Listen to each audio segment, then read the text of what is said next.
Buongiorno miei splendidi amici, bentornati in un nuovo video chiacchiericcio che ormai non facevo da diversi mesi. Sì, perché come sapete io adoro i video non parlati e per quanto riguarda le ricette va benissimo, i video ASMR, quindi con i suoni rilassanti, li adoro. Però per quanto riguarda le pulizie mi sono resa conto che per parlare di certi argomenti non va bene, non possiamo lasciare tutte le spiegazioni solo ai sottotitoli, perché già l'argomento pulizie non è proprio il massimo dell'intrattenimento, quindi lasciare tutte le spiegazioni ai sottotitoli mi sembrava una tortura eccessiva per voi, quindi va bene. Parliamo un po' oggi.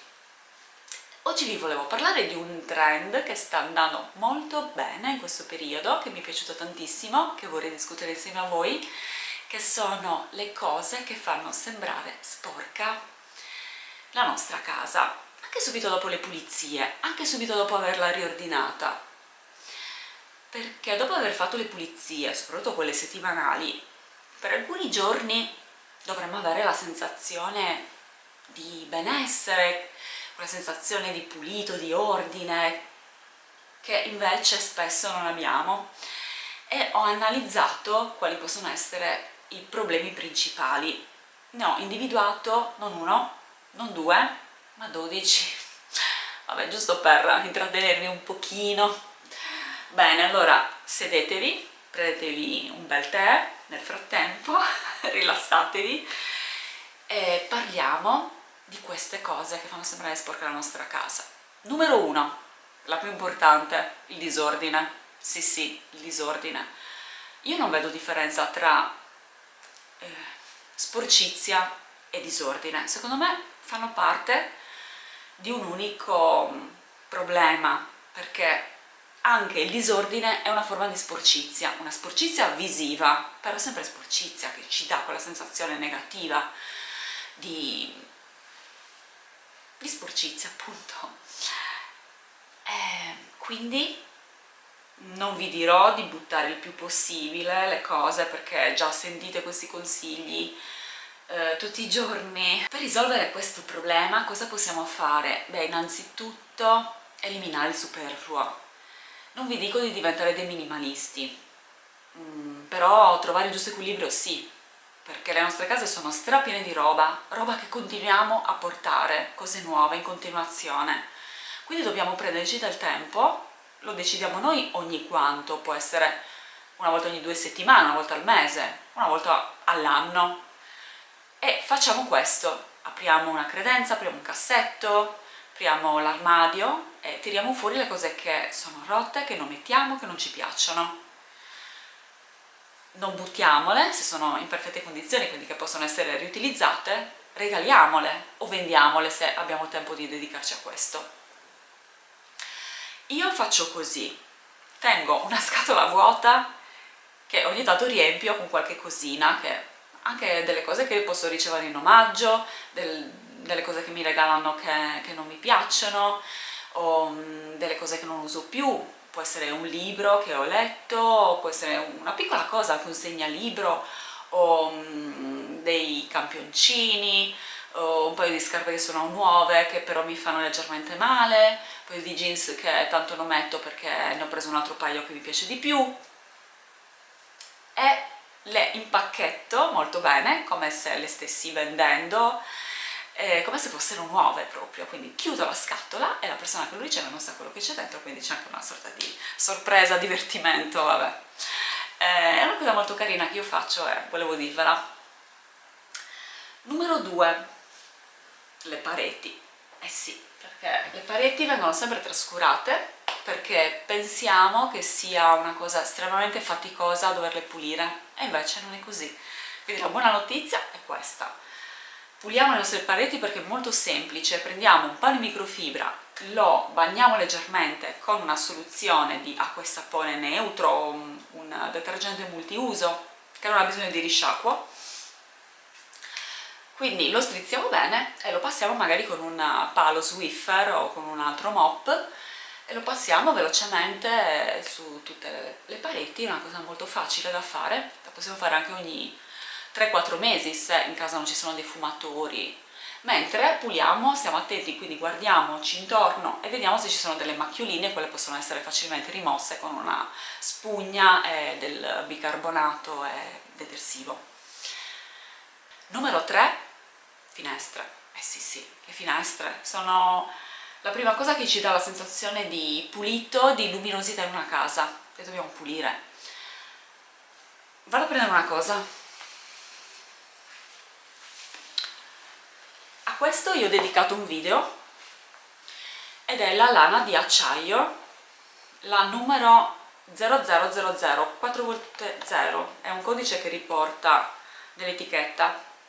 È una lana d'acciaio extra fine che si compra nei negozi di bricolage. Questo è un consiglio che me l'ha dato un restauratore e la possiamo utilizzare per la pulizia dei vetri, è fantastico, è la pulizia dei cristalli anche.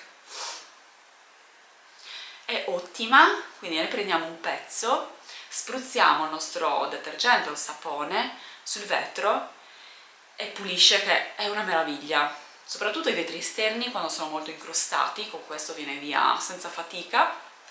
I vetri della doccia, quindi ottimo per il calcare, ma anche i vetri interni per togliere quella leggera patina che dopo un po' di tempo si forma, perché anche i detergenti lasciano dei residui, quindi pulizia dopo pulizia, noi pensiamo di pulire, in realtà stiamo applicando sempre dei residui chimici sul nostro vetro, se utilizziamo prodotti chimici, altrimenti non c'è problema. Però comunque i prodotti, quando non vengono risciacquati, tendono a stratificarsi, anche se all'occhio nudo non si vede, però poi trattengono sempre di più la sporcizia. Quindi passiamo questo e vengono splendenti, sembra di non averli.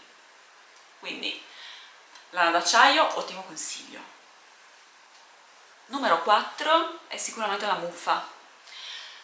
La muffa non solo quella che si crea nelle pareti, ma anche quella che si crea ad esempio nelle guarnizioni della doccia, della vasca.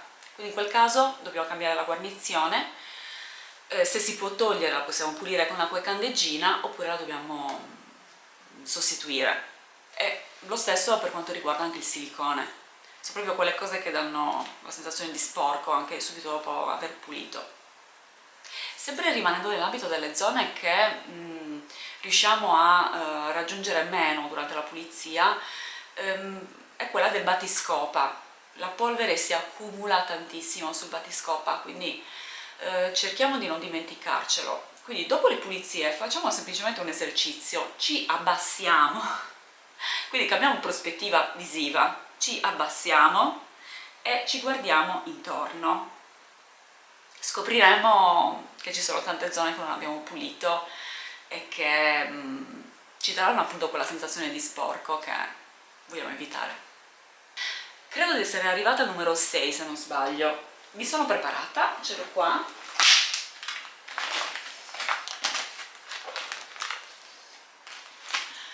La carta. Quanta carta riusciamo ad accumulare a casa nel giro di pochissimo tempo? Non lo so voi, ma io tantissima. E crea disordine, crea sporcizia e si accumula la polvere sulla carta. Con tutta la carta in giro non riusciamo neanche a pulire bene. E uno dei consigli che do sempre per quanto riguarda l'ordine dei documenti è quello di procurarci semplicemente una cartella a soffietto, così, che costa pochissimo, in plastica, possiamo catalogare con delle etichette e ogni volta, però questo ce lo dobbiamo ricordare di farlo sempre, ogni volta che riceviamo una busta, un foglio, una fattura, lo infiliamo direttamente nella cartellina che dobbiamo avere a portata di mano. Ovviamente se la mettiamo in soffitta, in cantina, dentro un armadio inaccessibile, non la prenderemo mai, ma se l'abbiamo a portata di mano, questo ci toglierà tutte le scuse per avere le cose in ordine. Importantissimo, non solo per il disordine e la sporcizia, ma anche per avere i documenti in ordine. Quando ci serve qualcosa la dobbiamo assolutamente avere a portata di mano. Un'altra cosa che fa sembrare sporche le nostre case sono i tessuti sporchi. I tessuti si sporcano tantissimo perché se pensiamo alla polvere che si deposita sui mobili, pensiamo a quella che si deposita nei tessuti, che poi i tessuti anche a loro volta creano. Nel frattempo si è scaricata la telecamera. Vi stavo dicendo, i tessuti, per quanto riguarda i divani e le sedie, le dovremmo aspirare almeno 2 volte alla settimana. Sì, lo so, questa non è una bella notizia, però è così. Per essere sicuri di averli sempre puliti, è così. Se abbiamo degli animali domestici, anche di più, anche tutti i giorni. Per quanto riguarda le tende, invece, possiamo aspettare un po' di più. Un altro problema, che so che hai anche tu a casa, è quello dei prodotti non utilizzati. Capita soprattutto quando andiamo a fare la spesa di trovare delle offerte. Allora, in questo caso ne compriamo una grossa quantità, che spesso poi per un motivo o per un altro non utilizziamo.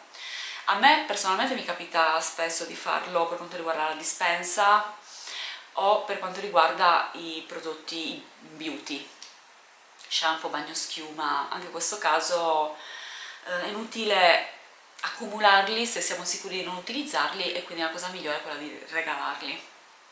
Ok, sono arrivata al punto numero 9, che è la biancheria, il bucato. Il bucato è una di quelle cose che se non facciamo in modo organizzato e abbastanza spesso ci crea l'inferno in casa. Io quando devo mettere in ordine perdo la maggior parte del tempo a sistemare le cose del bucato che sono sparpagliate in giro, quindi soprattutto capi d'abbigliamento e anche biancheria per la casa. A questo proposito, dove l'ho messo? Scusate. Ho preso i miei appunti, ho scritto la mia routine di bucato, perché io il bucato se non lo faccio tutti i giorni impazzisco, cioè diventa veramente impossibile da gestire. Quindi il bucato lo faccio tutti i giorni, ogni giorno però è dedicato ad una categoria di cose da lavare. Il lunedì, questo è solo un esempio, però ovviamente organizzate il vostro. Il lunedì le lenzuola, il martedì gli asciugamani e i teli della cucina, il mercoledì i capi neri, il giovedì i capi bianchi, il venerdì la lingerie, il sabato i capi tecnici sportivi, la domenica i delicati. Vi dico la verità, magari capita un giorno che non ci sono tutti questi capi da lavare, allora salta la settimana successiva. Quando ci sono dei buchi, questi buchi in realtà li copro immediatamente con le cose dei cani o con le cose della casa, ad esempio possono essere le fodere dei cuscini, dei divani, eccetera. Ci sono sempre cose da lavare, quindi se non ci organizziamo con una nostra routine, questo veramente ci farà impazzire, ci creerà sempre disordine.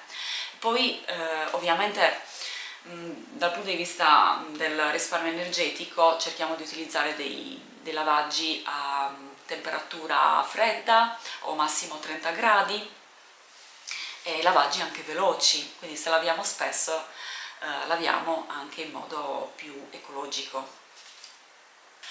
Un'altra cosa che fa sempre le nostre case sempre in disordine, un po' trascurate, sono i letti disfatti. Ovviamente nella camera la cosa principale è il letto, il primo colpo d'occhio è il letto. Se abbiamo un letto ordinato, curato, con le lenzuola ben tirate, quello ci dà tantissimo piacere, tantissimo senso di calma, di ordine.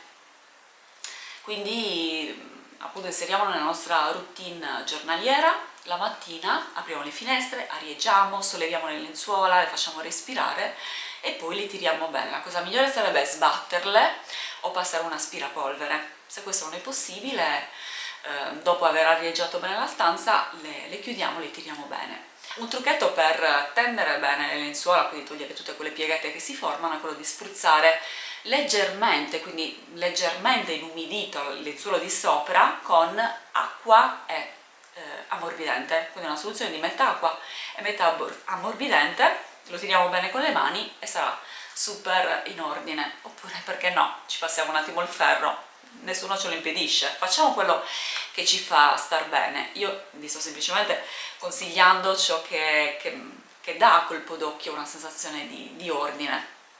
Numero 11 sono i piatti sporchi. Non lasciamo mai i piatti sporchi nel lavandino perché innanzitutto puzzano, si creano immediatamente una valanga di batteri, di germi, quindi se abbiamo la lavastoviglie non mettiamoli nel lavandino, prima nel lavandino e poi nella lavastoviglie, mettiamoli direttamente nella lavastoviglie. Il lavandino dimentichiamocelo.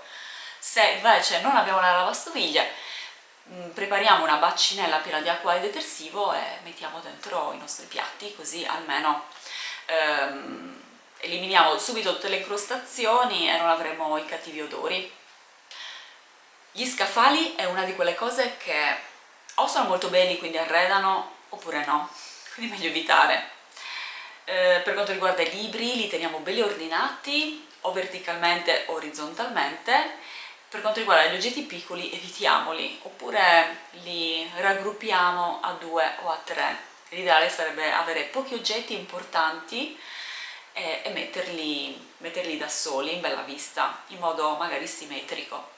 Questi erano i miei migliori consigli sulle 12 cose che fanno sembrare sempre sporca e disordinata la nostra casa anche subito dopo le pulizie. Spero che ti sia piaciuto il video, soprattutto questa tipologia di video chiacchiericcio, altrimenti scrivimelo lo stesso se non ti è piaciuto, così eviterò per sempre di rifare un video di questo tipo. Quindi un saluto, un abbraccio e ci vediamo al prossimo video, ciao!